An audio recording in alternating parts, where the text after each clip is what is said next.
দেখুন, শ্রীমদ্ ভাগবত শাস্ত্র অধ্যয়ন করা বা তাকে পাঠ করবার যে যোগ্যতা,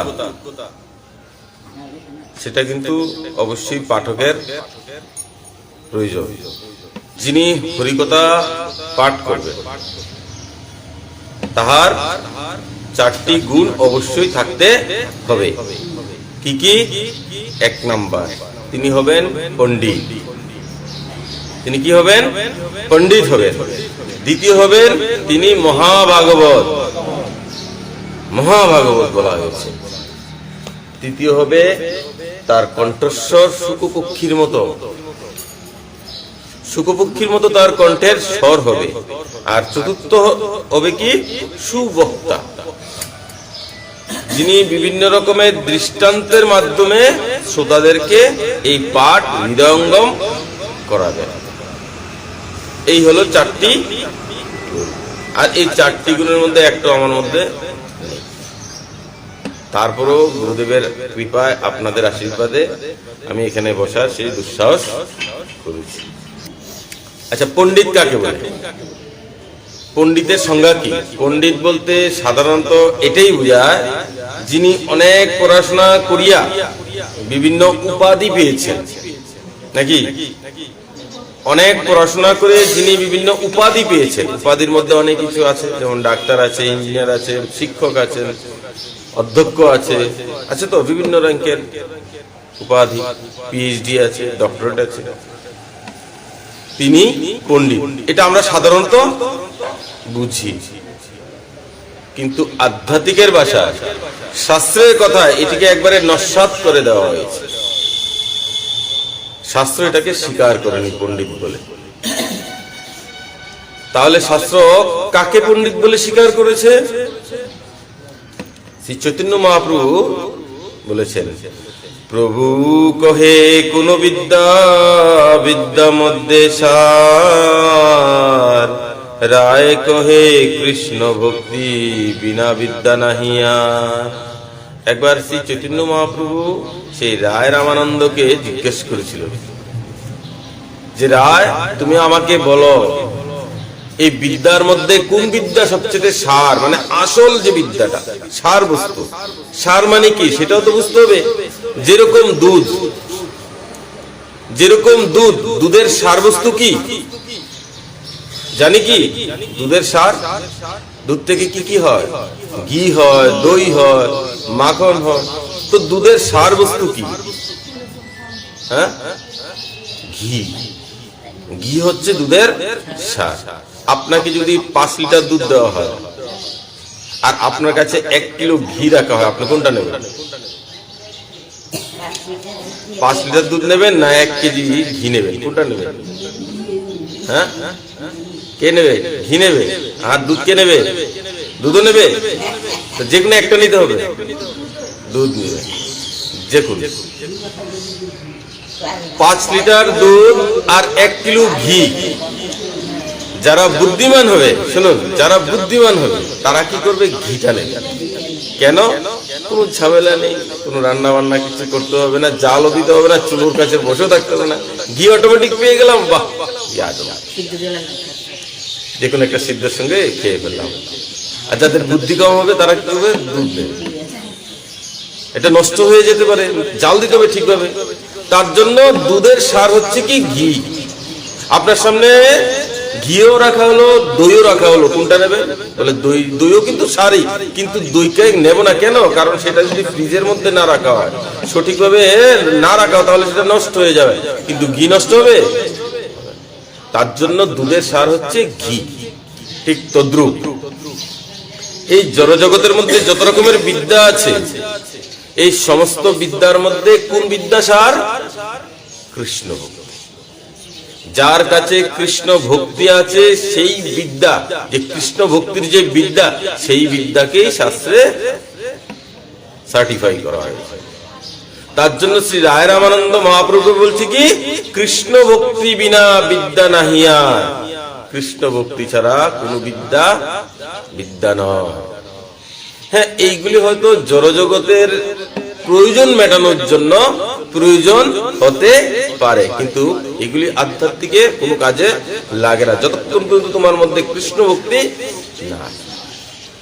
মহাপ্রভু তখন সেই রায় রামানন্দকে এই কথাটি জিজ্ঞেস করেছিলেন যে সকল বিদ্যার মধ্যে শ্রেষ্ঠ বিদ্যা কোনটি? তখন গিয়ে উত্তরে রায় রামানন্দ বললেন, কৃষ্ণ ভক্তি হচ্ছে সর্বশ্রেষ্ঠ বিদ্যা, এর উপরে আর কোনো বিদ্যা নেই। তাহলে আমরা যে এত পড়াশোনা করি এগুলি কি লাভ? বলে এগুলি দিয়ে জড় জগতের জিনিসপত্র কেনা যায়, আর কিনে আমরা কি করি? এগুলি দিয়ে আমরা ভোগ করি এগুলি, নাকি? কেউ পড়াশোনা করলো, অনেক বড় হয়েছে, চাকরি করছে, তো চাকরির মাধ্যমে তার অর্থ আসবে, আর সে অর্থ দিয়ে সে কি করবে? নিজের প্রয়োজনীয় যে জিনিসগুলি এগুলি কিনতে পারবে, আর নিজের প্রয়োজনীয় জিনিসগুলি কিনে সে কি করবে? ভোগ করতে পারবে, তাই তো? জড় বিদ্যা যত মায়ার বৈভব, শ্রীকৃষ্ণ ভজনে বাধা। বলছে এই যে জড় বিদ্যা যা কিছু আছে এগুলি কি মায়ার বৈভব। এই যে মায়া আমাদেরকে ধরে রেখেছে, আমরাও মায়াকে ধরে রেখেছি। এগুলি এই জড় বিদ্যার মাধ্যমে আরো বেশি বেশি করে আমাদেরকে আকৃষ্ট করে রাখে। মায়ার বৈভব এগুলি, মায়ার অলংকার, এই যে পড়াশোনা এগুলি দিয়ে কি হয়? বলে শ্রীকৃষ্ণ ভজনে বাধা হয়। আমি বলছি না, শ্লোক এ কথা বলছে। শ্রীকৃষ্ণ ভজনে বাধা, অনিত্য সংসারে মোহ জনমিয়া, জীবেকে করয়ে গাধা। এই সংসারটা অনিত্য, তো আজ আছে কাল থাকবে না। থাকবে 100 বছর আগে আমার বাড়িতে যে ছিল আজকে সে আছে নেই, আর আজকে যারা আমরা আছি আগামী 50 বছর পরে 100 বছর পরে তারা থাকবো? থাকবো। তাহলে এই সংসারের প্রত্যেকটা জীব অনিত্য, আর এই অনিত্য সংসার মধ্যে মোহ জন্মে, মায়া মোহ এগুলি জন্ম গ্রহণ করে আছি আমরা, এগুলিকে ধরে নিয়ে আছি।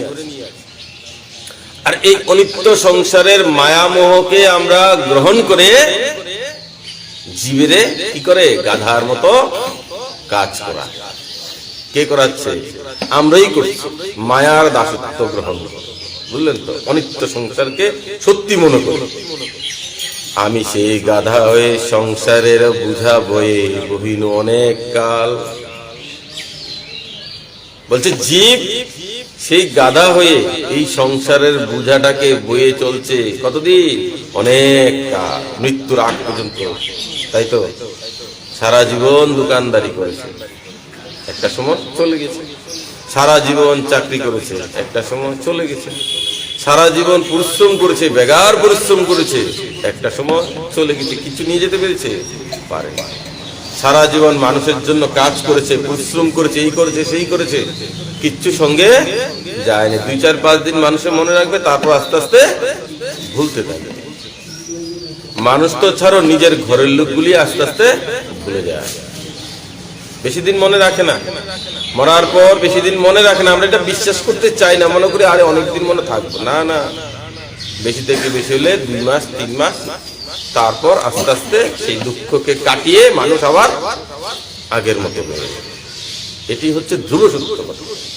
আর এটাকে আমরা বিশ্বাস করতে চাই না। আমরা মনে করি কি আমরা অমর, আমরা বাঁচবো সারা জীবন। না না, আমরা সারা জীবন থাকবো না, এখান থেকে চলে যেতে হবে। কোনো না কোনো এক জায়গাতে যেতে হবে, হয় উচ্চ লোকে, না হয় নিচ্চ লোকে, না হয় ঊর্ধ্ব লোকে, না হলে বৈকুণ্ঠ লোকে। এক জায়গা না এক জায়গা তো আমাদের যেতে হবে, না হলে পিতৃলোকে। তো সেখানে যাওয়ার যে রাস্তাটা আমরা কতটুকু পরিষ্কার রাখলাম, ভজন সাধন কতটুকু করলাম, এগুলো বিচার করতে হবে, তাহলে আমরা সেখানে যেতে পারবো। আমরা কি করি? আমরা ওইখানের চিন্তা না করে এইখানের চিন্তন করি। এটাই তো বাস্তব। আমরা ওইখানের চিন্তা না করে কি করে এখানের চিন্তা করি, এখানে কি করে ভালো থাকা যায়। আরে এখানে তো থাকছো তুমি ভালো, ঠিক আছে, কিন্তু তোমার যে চিন্তনটা কি করে এইখানে বেশি করে ভালো থাকা যায়, ওই চিন্তনটা না করে কি করে ওইখানে ভালোভাবে থাকা যাবে, সেই চিন্তনটার মধ্যে মনোযোগ বেশি লাগাও। আর এখানে চিন্তন করো, হালকা হালকা চিন্তন করো, বুঝলে তো? যেরকম তুমি আজকে ভগবানকে ভোগ লাগাবে, কি দিয়ে লাগাবে? তুমি অনেক সবজি রান্না করতে পারো, বলে আজকে একটা কাজ করি, আলু সিদ্ধ হলো হয়ে যাবে। ওই যে ঘি ঘি দিয়ে আলু সিদ্ধ হলো, আমার আজকের দিনটা কেটে যাবে, যাবে তো, কিন্তু কালকে কি হবে? তো কালকে চিন্তা করে কি করলে তুমি পনিরটা রেখে দিলে, বলে কালকে গোবিন্দকে পনিরটা দিয়ে ভোগ লাগাও। ঠিক তদ্রুপ এই জীবনটা তো যেভাবে হোক চলে যাচ্ছে, কোনোভাবে কাটিয়ে নাও। আগামী জীবনটা যেটা হবে, সেই জীবনটা কতটুকু ভালো হবে, কিরকম ভাবে কাটাবো আমরা তা তো কিছুই জানি না, কোথায় যাব। তো পরকাল যেন ভালো হয়, তার জন্য তো এই কালেই করতে হবে কষ্টটা, নাকি না পরকালে গিয়ে করবো? সেই সুযোগ পাবো না। সুতরাং এই জীবনে জীবন থাকতে আগামী জীবনের যে ব্যবস্থা সেটাকে আমাদের করে যেতে হবে, নচেত কিন্তু কষ্টই পেতে হবে। ওই যে বলছে, সেই গাদা হয়ে সংসারেরও বোঝা বয়ে বহিনু অনেক কাল ধরে সেই সংসারের বোঝাকে বয়ে চলছে।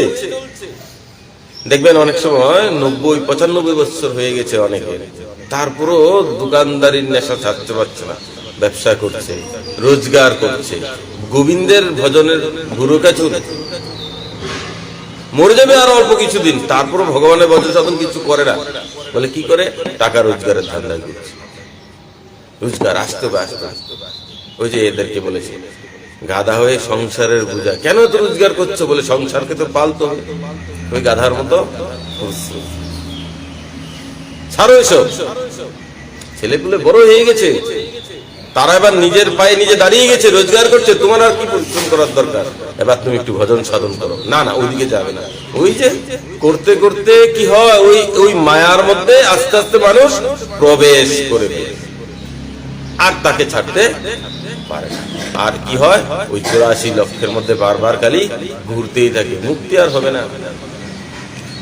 বার্ধক্যে এখন শক্তির অভাবে কিছু নাহি লাগে ভাল। আর যখন বৃদ্ধ হয়ে যায় তখন মানুষ কি হয়, জরাগ্রস্ত হয়ে যায়, মানে কষ্টের যে জীবন এটা শুরু হয়। বৃদ্ধ অবস্থা মানে কি? আস্তে আস্তে মৃত্যুর দিকে এগিয়ে যাওয়া, তাই তো? বৃদ্ধ অবস্থা কি ভালো লাগে? বৃদ্ধ অবস্থা আনন্দ লাগে? চুলগুলি যখন পাকা শুরু হয় না, তখন মাথা চুলকায়, প্রথম কষ্টটা। দাঁতগুলি একটার পর একটা পড়তে থাকে, তখন ব্যথা হয়। এমন নয় যে বৃদ্ধ মায়েদের দাঁতগুলি পড়ে যায় তারা ব্যথা পায় না, এরকম নয়। কিন্তু চামড়াগুলি, শরীরের গালের চামড়াগুলি আস্তে আস্তে ঝুলতে থাকে, নরম হয়ে যায়। তখন শরীরের রক্তর যে গরমটা সেটা আস্তে আস্তে নষ্ট হয়ে ঠান্ডা হতে থাকে, তার জন্য শীত বেশি লাগে। বৃদ্ধ অবস্থা হচ্ছে জরা অবস্থা, তখন বিভিন্ন রোগ এগুলি আস্তে আস্তে প্রবেশ করে। যেরকম একটা বৃক্ষ অনেকদিন বেঁচে ছিল, এরপর দেখবেন বৃক্ষটার মধ্যে আস্তে আস্তে জরাগ্রস্ত, মানে আবর্জনা এগুলি আস্তে আস্তে প্রকাশ পেতে থাকে, ডাল ভেঙে গেছে, শুকিয়ে যায়, আস্তে আস্তে করে সেই বৃক্ষটা একদিন মরে যায়। একদিনে কিন্তু মরে না, ধীরে ধীরে আগে থেকে এটা লক্ষণ বোঝা যায়। পাতাগুলি আস্তে আস্তে ঝরে যাচ্ছে, ডালগুলি আস্তে আস্তে শুকিয়ে যায়, এরকম করে করে সেই বৃক্ষটা একদিন এই দুনিয়া থেকে চলে যায়। এটা হচ্ছে জরা অবস্থা। বৃদ্ধ অবস্থা মানে হলো আস্তে আস্তে এক্সপায়ারি ডেটের দিকে চলে যাওয়া। তাই যারা বুদ্ধিমান তারা কি করে বলে, বৃদ্ধ অবস্থা আসার আগেই, জরা অবস্থা আসার আগেই হরিভজন সেরে ফেলতে হবে। কারণ বৃদ্ধ অবস্থায় মানুষ এত কিছু করতে পারবে না। মানুষ নিজের শরীরের কষ্টে দুঃখিত থাকে, ভজন কিভাবে করবে? সম্ভব নয়। বিছানা থেকে উঠতে পারে না, হাঁটুতে ব্যথা হয়, গাঁটে ব্যথা হয়, কত কত জায়গায় ব্যথা। জড়বিদ্যার দ্বারা কি হয়? অর্থোপার্জন হয়। কিছুক্ষণ আগে বলেছিলাম না, দেখুন গ্রন্থ এই কথাই লেখা আছে, জড়বিদ্যার দ্বারা অর্থোপার্জন হয়। আহারাদি মানে খাওয়া দাওয়ার যে বস্তু আর বাসস্থান, ঘর বাড়ি, এগুলি নানা ভোগ বিলাস এগুলি ব্যবস্থা করা যায় জড়বিদ্যার মাধ্যমে। এই জড়বিদ্যার মাধ্যমে আপনার এই নিত্য প্রয়োজনীয় জিনিসগুলি হয়তো হয়ে যাবে, আমোদ প্রমোদের সুযোগ হয়, আনন্দ ফুর্তি ইত্যাদি করার ব্যবস্থা হয়। আর এগুলি কার সম্পদ? কার সম্পদ? এগুলি হচ্ছে মায়ার সম্পদ। মায়া আমাদেরকে এগুলি প্রদান করে, নে এগুলি কিনে থাক। আর জীব কি করে? মায়ার দাস তো মায়া দিচ্ছে, আর জীব সেই মায়ার এই সম্পদগুলিকে আঁকড়ে ধরে রাখে, বলে আমি এগুলিকে ছাড়বো না। ছাড়বে কেউ? কেউ ছাড়ে না, মরার আগ পর্যন্ত ছাড়ে না। তো তার উত্তম লোকে গতি কি করে হলো? হবে? সে তো ধরে রেখেছে, বলে মায়া ছাড়ে না, কিন্তু আমরা ছাড়ি না তাকে। এই যে মায়ার সম্পদ, মায়ার সম্পদ বলে মায়া আমাদেরকে ছাড়ে না, না না, এটা ভুল কথা। মায়া আমাদেরকে ছাড়ছেও না, ধরছে না, আমরা গিয়ে মায়াকে ধরছি। মায়া আমাদের লোভ দেখাচ্ছে, এই নে আমি তোমাকে রোজগার দিলাম, মান দিলাম, সম্মান দিলাম, অর্থ দিলাম, যশ দিলাম। মায়া এগুলি সবাইকে দেয়, কিন্তু যারা সাধু হয়, যারা বিরক্ত হয়, তারা এই সমস্ত সম্পদের প্রতি কোনো লোভ থাকে না, কোনো লোভ থাকে না, এবং তারাই ভগবত প্রাপ্তি মানে করতে তাদের খুব সহজ হয়ে যায়। কারণ মায়ার ধোয়া কাছেও তারা, মায়াকে এটা তো বুঝতে হবে। মায়ার অনেক ডেফিনেশন অনেকে দেয়। মায়াকে, মায়া হচ্ছে ভগবানের স্ত্রী, অর্ধাঙ্গী। তো মায়া যদি ভগবানের অর্ধাঙ্গিনী হয়ে যায়, আমরাও যদি ভগবানের কাছে যেতে চাই,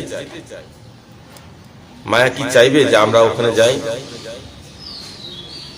ধরুন কোন স্ত্রী তার স্বামীর সঙ্গে একান্তে এক জায়গায় বসে আছে, এখন তার ভক্তরা তার কাছে আসতে চায়, একটু কথা বলতে চায়, তো সেই স্ত্রী কি চাইবে যে ভক্তরা তার সঙ্গে বসে গল্প করুক আর আমাকে সময় না দেখ? চাইবে? সে কি চাইবে? আমার স্বামী যেন আমার কাছেই থাকে। ঠিক আছে, ভক্তদের পরে দেখানো হবে, এরকমই তো।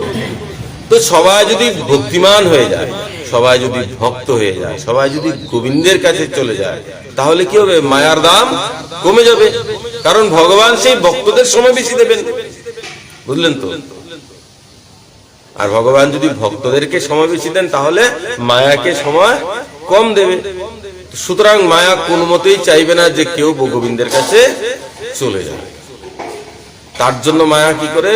জীবকে কষ্ট দেয়, তার ভক্তদের বেশি বেশি করে কষ্ট দেয়। কেন? কেননা এই জীব যেন এই মায়ার চক্কর, মানে আমার চক্কর উপরে গোবিন্দকে ভুলে যায়। আর গোবিন্দকে যদি একবার ভুলে যায়, তাহলে কি হবে? বলে ওখানে আর ভিড় হবে না, ফ্রি ভাবে থাকতে পারবে। তো মায়া কোনদিনও চাইবে না যে কেউ গোবিন্দের কাছে যায়। যে গোবিন্দের ভজন শুরু করেছে, মনে রাখবেন, মায়া তাকেই সর্বপ্রথম আক্রমণ, সর্বপ্রথম তাকে ধরে। কেন? কারণ মায়া কোনোভাবেই চায় না যে কোনো জীব গোবিন্দের কাছে যায়, গোবিন্দের কাছে যেন না যায়। আর যদি চলে যায়, তাহলে এই সংসারের মধ্যে যে মায়া রাজত্ব করছে, দল খালি হয়ে যাবে না আস্তে আস্তে করে? লোভ কমে যাবে না? তো মায়া চাইবে যে আমার লোভগুলি কমে যাক? কোনদিন চাইবে না। সে চায় কি? তোমরা এখানে যাও। তার জন্য যারা ভজন করতে চায়, মায়া কি করে? তাদেরকে কষ্ট দেয়, দুঃখ দেয়। যখন কষ্ট দেয়, যখন দুঃখ দেয়, তখন সেই ভক্ত, তখন সেই ভগবত ভক্ত যদি সেই দুঃখ কষ্টকে সহ্য করে ভগবানের ভজন করতে পারে, তখন মায়া কি করে? সেই পরীক্ষা তাকে উত্তীর্ণ করে, বলে হ্যাঁ এইভাবে তো পারলাম না, এবার আরেক দিক দিয়ে তাকে জব্দ করবে। মায়া তখন তাকে দুঃখ কষ্ট যখন দিল, যখন আর কোনো কাজ হয় না, তখন মায়া কি করে? বলে তাকে এবার অন্য দিক দিয়ে আটকাতে হবে। তখন তাকে কি দিবে? মান দেবে, সম্মান দেবে, যশ দিয়ে দেবে, প্রতিপত্তি ইত্যাদি দিয়ে দেবে। বুঝলেন তো? মান সম্মান মানে কি? আমি অনেক বড় মহারাজ হয়ে গেলাম, আহা। এবার সবাই কি করে? সেই তাকে নমস্কার করে, প্রণাম করে, তার মধ্যে সেই মহারাজাদের অভিমান চলে আসে। আর ভগবান অভিমান কখনো পছন্দ করেন না। আর এরকম অভিমান আসে না যে একদম মন্দিরে ভগবানের সামনেই ভক্তদের থেকে প্রণাম গ্রহণ করে। তখন কত বড় অপরাধ, সেবার অপরাধ, 32টা অপরাধের মধ্যে কখনোই মন্দিরে শ্রী বিগ্রহের সামনে কারোর থেকে প্রণাম গ্রহণ করিতে নেই। তখন এটা ভুলে যায়। কেন? ওই অভিমান চলে এসেছে। মায়া কি করে? ওই দিক দিয়ে তাকে তখন জব্দ করে, ধন সম্পদ ইত্যাদি দিয়ে দেয়। কেন? ধন সম্পদ থাকলে তখন আস্তে আস্তে ধনের মধ্যে তার ব্রেনটা ঢুকে যাবে। কেউ ধরুন কোন বাবাজি হয়ে গেছে ভজন করতে করতে, এমন সময় কোনো ভক্ত তাকে কিছু জায়গা সম্পত্তি দিল, বলে বাবাজি আপনাকে আমি এই জায়গাটা দিলাম। বলে কেন? বলে মন্দির বানাতে। ভালো জিনিসের জন্য তো দিল, খারাপ জিনিস তো দানি। এখন সেই বাবাজি সারাদিন কি করতো বলে ভজন করতো, হরিনাম করতো, মালা নিয়ে। যেদিন থেকে তার কাছে জায়গাটা এসেছে সেদিন থেকে তার ভজন সঠিক হবে। সে এখন তার মাথার মধ্যে কি করবে, ভজনটাকে কিছুক্ষণের জন্য বিশ্রাম দেবে, বলে এই জায়গাতে কিভাবে মন্দিরটা বানাবো, আগে জায়গাটাকে বেড়া দিতে হবে যেন ছাগল ফাগল ইত্যাদি না আসে, দুষ্ট লোক যাতে ডিস্টার্ব না করে, বাউন্ডারি করতে হবে। এগুলি ঘুরবে তো তার মাথা। এতদিন তার মাথায় ঘুরতো কি কৃষ্ণের নীলা চিন্তন ঘুরতো, আর এখন কি চিন্তন ঘুরছে, ওই বাউন্ডারি দিতে হবে, ওই বিল্ডিংটা কি করে করতে হবে, তাই তো, মন্দিরটা কি করে বানাবো, ঘরটা কি করে বানাবো, কত টাকা লাগবে, কত টাকা কম লাগবে, এত টাকা কোত্থেকে আসবে, কি করে কি হবে, কি করে, এইগুলি নিয়ে তার মাথার মধ্যে ঘুরতে থাকবে। দেখা গেল কি সেই হরি ভজনকে ছেড়ে এই মায়ার যে সম্পদ এইগুলিকে এবার ধরে ফেলে। খুব সাবধান, মায়া এইভাবে কি করে অর্থ দেয়, যশ সম্মান দিয়ে রাখে, আর এগুলি দিয়েও যখন পারে না তখন মায়া কি করে নারী লাগিয়ে দেবে, স্ত্রী লাগিয়ে দেবে, পুরুষদের পেছনে স্ত্রী লাগিয়ে দেয় আর স্ত্রীদের পেছনে পুরুষ লাগিয়ে দেয়, যেন তার স্বভাব নষ্ট হয়ে যায়, যেন সে সেখান থেকে পড়ে যায়। অনেক দূর পর্যন্ত গিয়েছে ভক্তির রাস্তা, যখন মায়া দেখে যে না তাকে কোনোভাবে নামানো যাচ্ছে না, তখন তার পেছনে স্ত্রী লাগিয়ে দেবে, যেন ওই স্ত্রীর মোহে পড়ে, সেই কামিনীর মোহে পড়ে সে ভজন সাধন সব ভুলে যায়। এটা করার পর তারপরও যখন দেখে যে মায়া, যে সেই জীব গোবিন্দের ভজন ছাড়ছে না, তখন গিয়ে মায়া সারেন্ডার করে, বলে হ্যাঁ তাকে আর পারা যাবে না। তখন ভগবান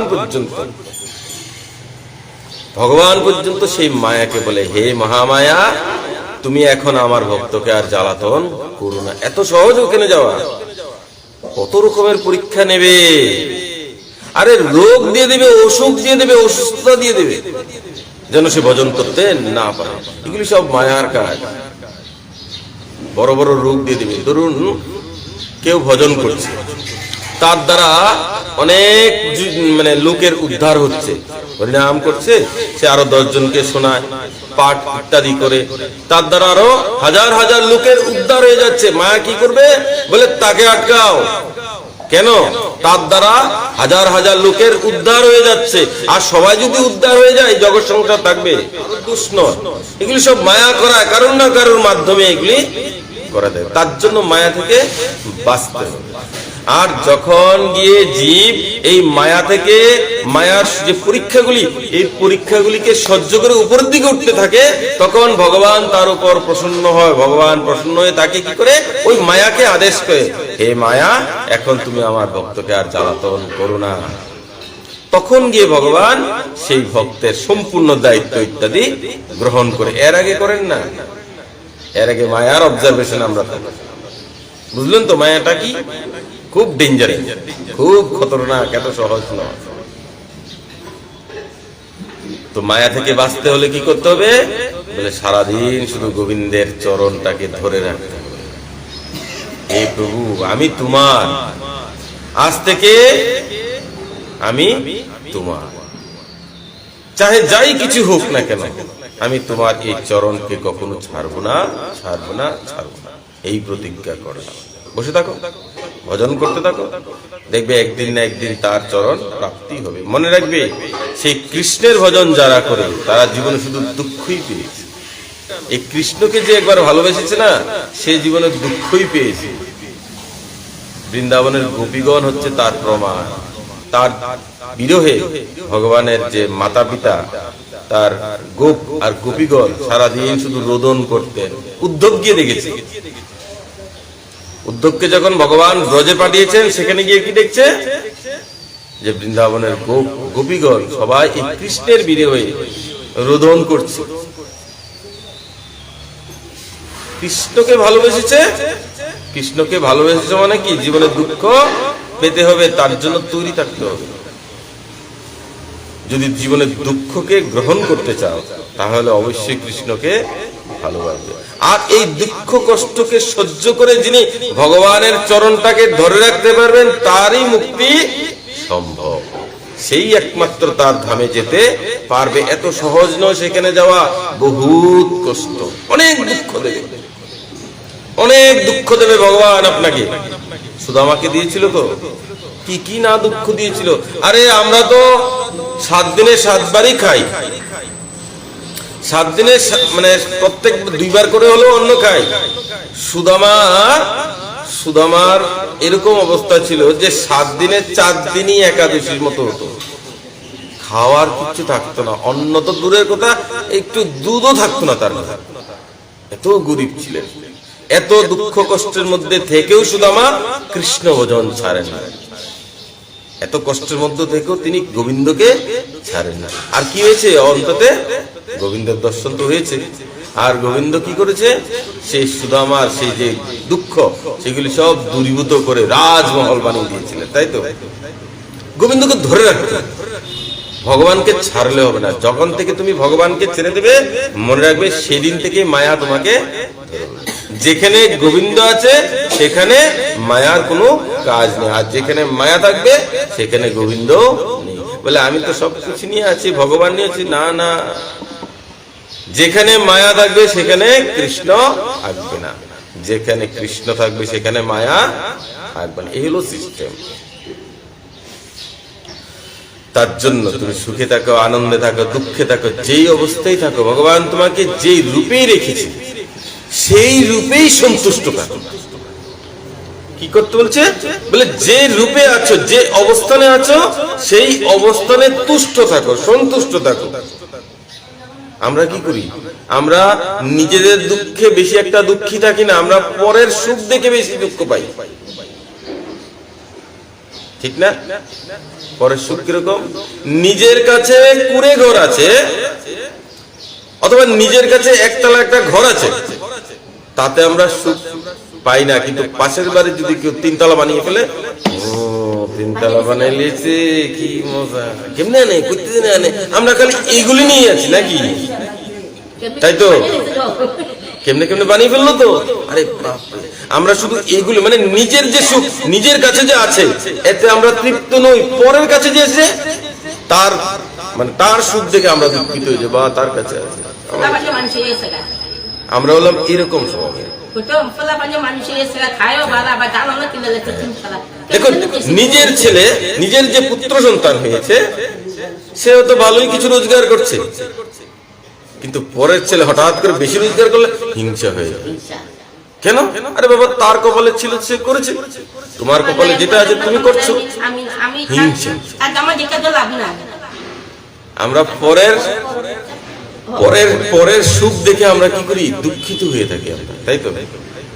এগুলি মায়ার চক্কর, এখান থেকে বাঁচতে হবে।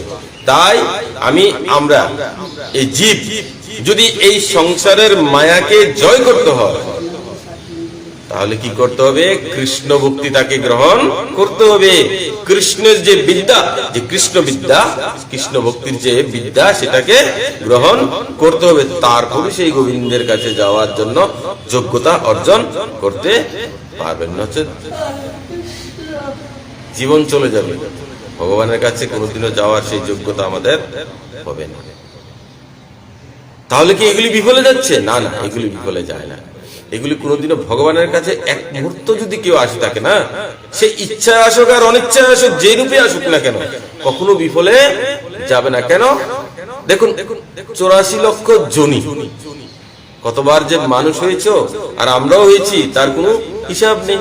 তো এই জীবনে এখানে এসেছে ভগবানের কাছে 1 ঘন্টা বসছো, এটা গত জীবনের পুণ্যের ফল। বুঝতে পেরেছেন? ভগবত প্রাপ্তি হয়নি, তার জন্য তো আবার এসেছি।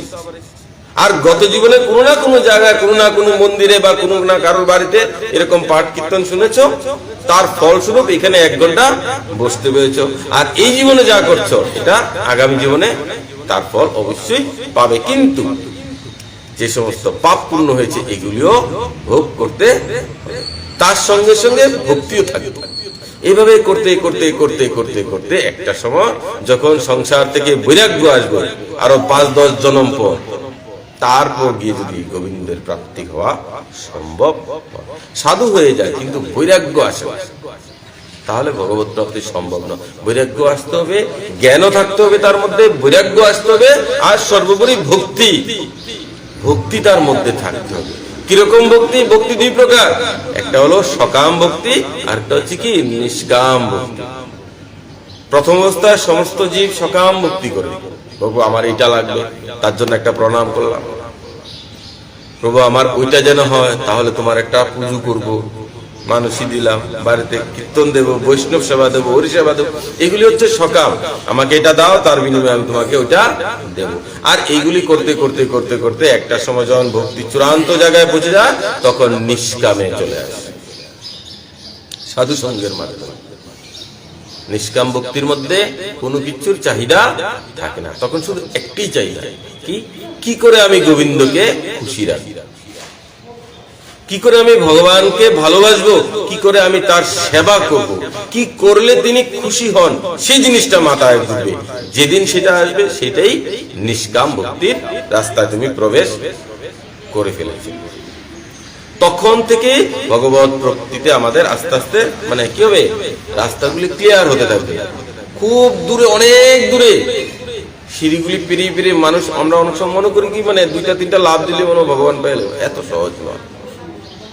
অনেকগুলি সিঁড়ি, পিচ্ছিল সবগুলি, যে কোনো সময় পিচ্ছিলতার কারণে পা পিছলে একদম অনেক নিচে পড়ে যেত। এই সিঁড়িগুলিকে পেরিয়ে পেরিয়ে পেরিয়ে পেরিয়ে আস্তে আস্তে আস্তে আস্তে উপরের দিকে উঠতে হবে, তারপরে গিয়ে সেই ভগবানের ধামে যাওয়া সম্ভব। বলে না, এত পরিশ্রম করে কোনো লাভ নেই, উঠবো না, আমার মর্জি মতো তো আর কিছু হবে না, ভগবান এই বিধানেই সবকিছু তৈরি করেছেন। যদি তুমি না হতো তাহলে নিচের দিকে চলে যাও, কেউ আটকাবে, কেউ ডিস্টার্ব করছে, তোমার খুশি, তুমি যাবে না, না যাবে।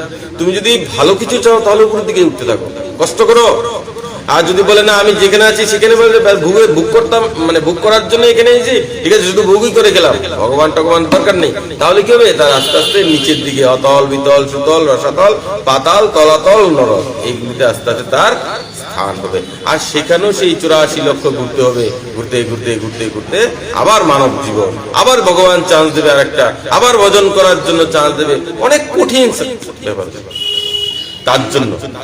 তার জন্য আমাদের কি করা উচিত? বলে বেশি ব্রেন খাটানো প্রয়োজন নেই। বলে কি করা উচিত তাহলে? বলে একমাত্র গোবিন্দের সেবা নিয়ে করে থাকো, বাস, ভগবানের ভজন করো, এত ব্রেন খাটানোর কোনো প্রয়োজন নেই। অর্জুন লাস্টে বলছে না, প্রভু আমার কি করার? বলে যা বলেছি সব ভুলে যাও। তাহলে কি করবো? বলে সর্বধর্মানাং পরিত্যাজ্যম মাম একম শরণম ব্রজ, সবকিছু ভুলে আমার চরণে চলে আয়। অর্জুনকে বলেছিল তো, আমি কি বলছি? বলে এতক্ষণ যা বলেছি সব ভুলে যান। তাহলে কি করব? বলে সবকিছু ভুলে যাও, ভুলে গোবিন্দের শরণাগতি নিয়ে যাও। দুইটা হাত উপরে তুলে হরে কৃষ্ণ কৃষ্ণ কৃষ্ণ হরে হরে, হরে রাম রাম রাম হরে হরে। এই দুইটা হাত উপরে তুলে ভগবানের কাছে শরণাগতি নিয়ে নাও। বলে প্রভু যা হয়েছে হয়েছে জীবনে, যা হওয়ার হয়ে গেছে জীবনে, এখন থেকে আজ থেকে আমি তোমার। কার? আজ থেকে আমি তোমার। দেখুন তিনি এই যে জগন্নাথের যে বিগ্রহটা, হাতগুলির দিকে ভালো করে তাকান, তিনি কি এইভাবে করেছে? মহাপ্রভুর মতো করেনি। তিনি কিভাবে করেছেন? এইভাবে। কেন? আপনাকে ডাকছে, আয় আমার। বাচ্চাকে মা কি করে ডাকে? এইভাবে ডাকে। গার্জিয়ান কি মানে মাতা পিতা কিভাবে বলে আয় আমার? ভগবান হাতটা দেখুন, এভাবে তো করেছে, মানে জীবকে ডাকছে আয় আমার কাছে। আপনি যাচ্ছেন, যখন বাচ্চাকে ডাকে না তখন বাচ্চা কি করে? বাচ্চাও কি এইভাবে করে? বাচ্চা তখন হাউ হাউ করে লাফে লাফে দৌড়ায় নাকি, মার কাছে যায়। তো ওই যে হাত উঠিয়েছেন না, ভগবান এভাবে করেছে আর আপনি এভাবে করেছেন, মানে দুইটা একসঙ্গে মিলিত হয়ে গেল। এখন শুধু তার কাছে যাওয়ার অপেক্ষা। এবার যখন যাবেন না তখন কি হবে? অন্যান্য বাচ্চাগুলি কি করবে? বলে যাস নে চল খেলতে যাব। কিন্তু সেই বাচ্চা যখন তাকে মা ডাকে যে চল আয় আয়, তখন সে যত অন্য আশেপাশে কাকা জ্যাঠা মামা যে যতই ডাক দেখ না করে, সে কিন্তু তখন এগুলি শুনে সে দৌড়ে গিয়ে তার মায়ের কোলে বা তার বাবার কোলে গিয়ে উঠে যায়। আর যে উঠতে পারে সেই মার মুখ থেকে সেই মায়ের স্তন ইত্যাদি পান করতে পারে তো। আর যদি তার কাকা হঠাৎ করে তাকে ডাক দেয়, বলে একটু পরে যা এদিকে, তখন তার সেখানে যাওয়া হবে না, ওই কাকা বা মামা বা দাদা যে ডেকেছে তার কাছে তার সময়টা চলে গেল, আর মায়ের কাছে যাওয়া সম্ভব হলো না। ঠিক তদ্রুপ উনিও হাত দিয়েছেন, আপনিও হাত দিয়েছেন, এমন সময় সংসার এদিক থেকে আপনাকে ডাকবে, আয় আয় রান্নাটা কর, ঝাড়ুটা লাগা, এই কালকে অমুক জায়গায় যেতে হবে, অমুক বাড়িতে নিমন্ত্রণ আছে, এই করতে হবে। এগুলি হচ্ছে মায়ার সম্পদ। এগুলি কি করে আমাদের ডিস্টার্ব করবে। আর যখন ডিস্টার্ব করবে, আমরা যদি ওইদিকে ধ্যানটা লাগাই, তখনই ওই যে আপনার হাত তোলা আর গোবিন্দের হাত দেওয়া, এইগুলির মধ্যে যে কানেকশনটা হয়ে যেটা নষ্ট হয়ে যায়, তখন আমরা ভগবানকে ভুলে যাই। আবার পরের দিন তাইনেও হাত তুলে, আমিও হাত তুলে, এইভাবে নাটক চলতে থাকে। এইভাবে অভিনয় যুগ যুগ জোরে চলে আসছে। কিন্তু মনে রাখবেন, এই হাত যে একবার উঠেছে সেটা যেন আর কোনোদিন না নামে। মানসিক ভাবে সবসময় আপনি প্রস্তুত থাকবেন। হাত তো সারাক্ষণ উঠিয়ে রাখা সম্ভব না, তিনি ভগবান, তিনি সবসময় রাখতে পারেন, কিন্তু আমি আপনি পারবো না। তার জন্য হাত নেমে যায়, কিন্তু মানসিক ভাবে একদম সম্পূর্ণভাবে প্রস্তুত যে আজ থেকে আমি তার। কোন রকমের পাপ কর্ম, কোন রকমের অবৈধ কর্ম, এগুলি যা আছে জীবনে সবকিছু ছেড়ে গোবিন্দের স্মরণে যদি চলে যায়, যে ভগবান তাকে খুব তাড়াতাড়ি নিজের কাছে স্থান দিয়ে রাখবে। অনেক কথা হয়ে গেছে, তো এই কথাগুলি বলে আজকে শ্রীপাঠের আমরা এখানেই বিশ্রাম দিয়ে দিলাম। বলে ভাগবত মহাপুরাণী কি।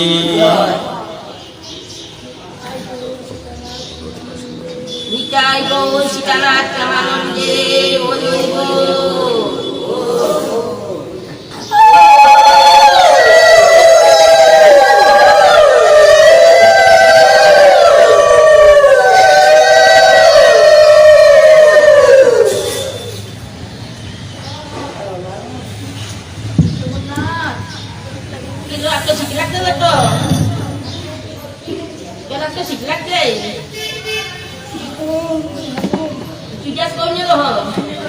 অন্যরকম নেই। ওই গাবে না, গাছ কেনা গাবি।